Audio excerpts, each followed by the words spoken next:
Hi everyone, this is Brad from Board Game Geek. I'm here with Christopher Waddell and John Arnold. Christopher Waddell, obviously the founder and owner of Greater Than Games, and John Arnold from Handelabra, who's been doing the Sentinels of the Multiverse, the video game.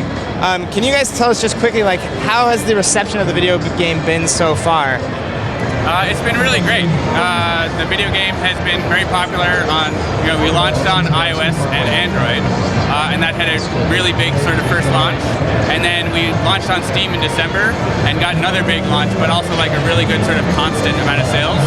And then the DLC has also helped a lot. So the response has been great and the fans are super into it. Well, the thing that I like a lot about it is, so the response has been amazing in that people that like the card game and play the tabletop game are like, oh, I want to get the app, I want to play the app. And the people who are friends of people that have the card game that have been telling them forever to get it are like, oh, I can just pick up this app and I can play it now. But the one that I like the most is there's a significant portion of people who have never heard of the tabletop game and didn't even know there was a tabletop game, picked up the video game off of the iOS App Store or off of Steam or something, played it, and then went, oh my gosh, it's a tabletop game, and now are buying the tabletop game and playing that. So it's a wonderful symbiotic relationship. Everybody wins. That's awesome.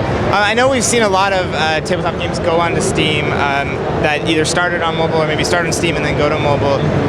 How do you recommend that as something that you want to see? Do you think it's a good place for digital board games to be? I think Steam's a great place. I was going to say, I think the thing that we learned from the launch on iOS and Android and then later moving into Steam was that probably should have all been together at the same time. Yeah, that probably would be good to launch at the same time. If we could have done it over again, if we'd known how easy it was, like Steam ended up being easier than we expected. Yeah, well, the thing is, it's a bit, with Greenlight, there's a little bit of uncertainty, right? But that's starting to change a bit with Valve. Yeah. But so I think we wanted to get the game out for sure, and so that was a good time for us. I don't think that we did it wrong. Oh yeah. But just that, like, in a perfect world, launch on iOS, launch on Android, launch on Steam, give people options. Yeah.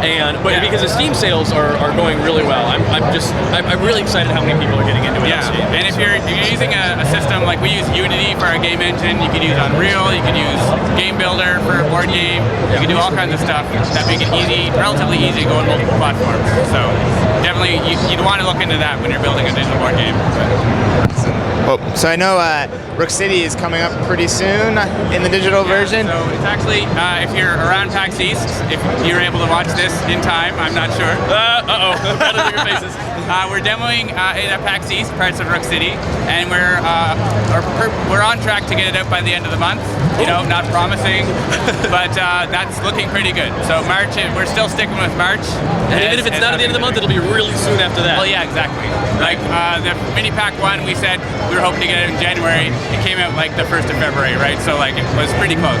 But the thing that is true is that like everything that Rook City and everything else you're working on is now that like you've got the core set and that's all done, it's all going really quickly. Yeah. Well, yeah. And with the Mini Pack 1, we also had to build like the ability to buy, right? Whereas now that's all infrastructure that's all done. And so once you've got that, once that's into the game, then it's just content. Right? So and crazy rules. Sorry. We have weekly calls where he calls in and they're like, okay, I've got this document of rules. How the heck is this supposed to work? And I'm like, well, the card game, you just like pick it up and move it over there. It's like, yeah, but in the computer doesn't understand how to do that. It's really fun. Yeah. If people aren't familiar with Rook City, the expansion, what are they going to find in it? So Rook City is a dark, gritty, terrible place. And the Rook City expansion, you've got two heroes that are street level. You've got a gun-toting vigilante and a martial arts expert who uses auto mechanic tools. You've got villains, and they're all really terrible, difficult villains. You've got the matriarch who controls lots of birds. You've got Spite, who's like a drug-crazy serial killer. You've got the chairman, who's a crime lord. You've got Plague Rat, who is a monster that lives in the sewers. It's a very like dark, gritty, urban theme sort of expansion. And then you've got your two environments. You've got Rook City itself, which is not the nice, friendly place that Megalopolis is, and then you've got the Pike Industrial Complex, which is a gross place full of rats and exploding chemical vats. So that's good. There's one good vat. There's one good vat. Yeah. So Rook City really is like that. Like in terms of gameplay, it cranks up the difficulty for sure. So that's something if you think that Sentinels is too easy, Rook City will fix that for you.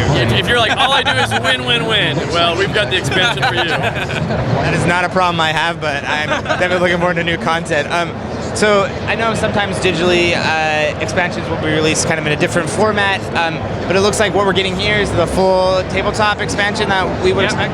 Yeah, we're basically we decided when we first thought about doing the expansion and stuff, we're like we could do our own different packs or one by one or whatever. But we thought there's so much great branding that's already gone into the expansion packs. People know what they are if they're fans already. The storyline makes sense. Yeah, I mean, that's the thing. Right? The original expansions, the card game expansions, were all written to be a very specific story. Exactly. Where you've got the card game, and then Rook City, and then Inferno Relics, and then Shattered Timelines, and they all go like there's things that happen sequentially. So like, if when we were talking about this, like if they wanted to go a slightly different direction than we did, I was on board for like, okay, if you have a good reason for it, let's do it. Yeah. But like ultimately, it comes down to it's really good to read it in installments. It's a story. Yeah, So it's like it's a comic book series. yeah. And so that's so we decided to basically stick with that. We know we've mixed it up a little bit with the midi expansions, and we're But those are good. Yeah. Those can go anywhere. Yeah, exactly. So that's been working out pretty well for us, I think. So Awesome. Well, I think you've given us a lot of good information, and we'll look forward to this in the next few weeks. And obviously, hopefully, the new expansions coming beyond that. So thank you guys so much, and we'll look forward to more from the Sentinels of the Multiverse video game. So yeah, thank you. Great. Thanks for the interview.